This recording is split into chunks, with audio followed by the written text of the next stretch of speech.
Karbala के मैदान में मेरे इमाम हुसैन ने इसी हाथ को बचाने के लिए गर्दन कटवा दिया है, छोटे छोटे बच्चों की कुर्बानी दे दिया है। उसी हुसैन आजम के नाम पे जरा हाथों को उठा ले माशाल्लाह, स्टेज वाले में उठा ले तो मेहरबानी हो जाएगी और दुआ मिल जाएगी।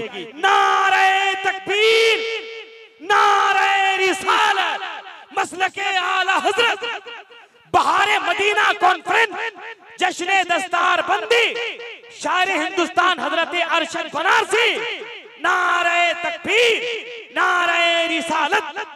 हिंदुस्तान का बहुत बड़ा लहजा जिनकी शायरी की फ्लाइट सरजमीन मुनकेरी पर लैंड कर रही है, अकीदतों से मैं इस्तकबाल कर रहा हूं कि शायर खुशफिक्र या अहले कलम हो जाइए, बारगाहे मुस्तफा में सरबखम हो जाइए, हजरत हसन की कर लीजिए सुन्नत अदा, पढ़िए नाते मुस्तफा और मोहतरम हो जाइए।